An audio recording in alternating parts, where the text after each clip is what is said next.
గారు అంత గట్టి స్కెచ్ చేస్తున్నారని మీరు నమ్ముతున్నారా? ఎవరు వేస్తున్నారు? మేమా?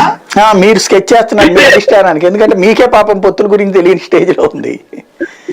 ఖచ్చితంగా మా స్కెచ్ గురించి మాకు విశ్వాసం ఉంటది కదా, మా స్కెచ్ మీద మాకు విశ్వాసం ఉంటది. ఆల్రెడీ కొన్ని ఆ విశ్వాసం నేపథ్యంలో మా పార్టీ చూపించిన విశ్వరూపాలు కూడా మాకు సాక్ష్యాధారాలు ఉన్నాయి కదా సాయి గారు. కాబట్టి ఖచ్చితంగా ఉంటది. నేను అలా ఉండాలనే కోరుకున్న వాళ్ళం కదా మేము. అయితే ఇక్కడ ఒక్క విషయం ఏంటంటే, మేము ముందే చెప్పాం ఎన్డీఏ కూడా బలపరుచుకోవడానికే మా ప్రయత్నాలు.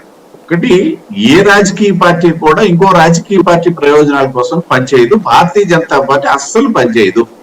పనిచేస్తే ఇవాళ మేము ఈ స్థాయికి వచ్చేవాళ్ళం కాదు. ఖచ్చితంగా చెప్తాం, దేశ ప్రయోజనాలు తర్వాత పార్టీ ప్రయోజనాల కోసం అనే మేము పనిచేస్తాం. డెఫినెట్ గా ఇక్కడ తెలుగుదేశాన్ని ఉత్తరించడానికి అంటే అసలు మేము ఒప్పేపం. ఏదైతే దేశ ప్రయోజనాలు అక్కడ ఇమిడి ఉన్నాయో, దేశ ప్రయోజనాలు అనేసి అంటే మళ్ళీ మేము బలపడుతుంటే మా కృష్ణాంజనేయులు గారు మధ్యలో చిన్న సన్నాయి నొక్కులు నొక్కుతుంటారు. అది వాళ్ళ బలం కాదు, ప్రతిపక్షాల తాలూకు బలహీనత. మరి ప్రతిపక్షాలు బలహీనంగా ఉన్నాయనేసి అనే కదా మేము బలపడుతున్నది. మరి అలా ఒప్పుకోరు, వాళ్ళ బలహీనత కాబట్టి వీళ్ళు బలపడిపోతున్నారు. సరే, వారి సంతోషం వాళ్ళు వారికి వదిలేదు. మేము ఒకటి ఎన్డీఏని బలోపేతం చేసుకోవటం. చంద్రబాబు నాయుడు గారు సంబంధించినటువంటి అంశంలో కూడా సోదరులు వీరశేఖర్ గారు మంచి ప్రస్తావన తెచ్చారు. డెఫినెట్ గా పవన్ కళ్యాణ్ గారిని ముందు పెట్టడము, పవన్ కళ్యాణ్ గారికి ముఖ్యమంత్రి అడగడము, ఒకవేళ అది జరుగుద్దా లేదనేది లేదు, కానీ అదైతే కూడా మా శ్రేణులు కూడా హర్షిస్తాయి. కారణం ఏంటి అనేసి అంటే, రాబోయే రోజుల్లో ఈ రాష్ట్రంలో కూడా మేము అధికారంలోకి రావాలి. అది కూడా మాకు రిలయబుల్ పార్ట్నర్ ద్వారానే రావాలి, లేకపోతే మేమైనా రావాలి. నేను అంతకంటే ఎక్కువ చెప్పను. కాబట్టి ఆ ఎజెండా మాకు ఉంటది. కాబట్టి అది కూడా జరిగితే జరగచ్చు, జరగదు అని చెప్పడానికి నాకేమి.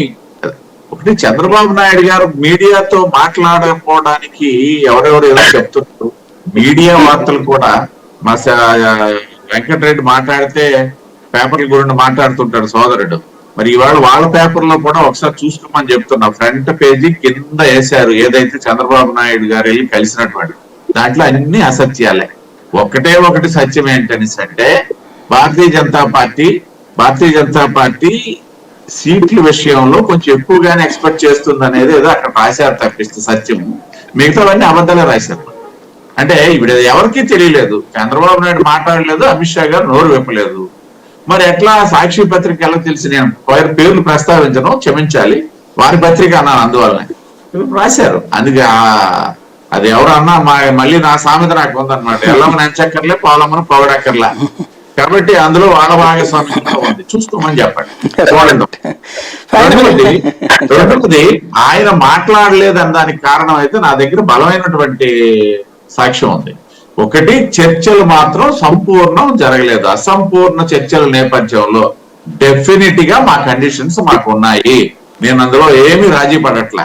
మా అమిత్ షా గారు, నేను అదే గతంలో కూడా చెప్పాను, కలిసి వెళ్ళము. ఒకవేళ వెళ్తే గనక మా తాలూకా స్థాయి వేరే విధంగా ఉంటుంది. గతంలో వాజ్పేయి గారు, అద్వానీ గారి సమయంలో భారతీయ జనతా పార్టీ నేడు లేదు.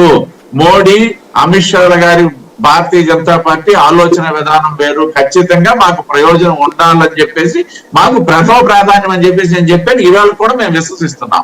ఆ నేపథ్యంలో అసంపూర్ణ చర్చల నేపథ్యంలోనే చంద్రబాబు నాయుడు గారు మీడియాతో మాట్లాడలేదని మా దగ్గర ఉన్నటువంటి విశ్వసనీయ సమాచారం, మేము విశ్వసిస్తున్నటువంటి సమాచారం. రైట్, ఫైనల్ గా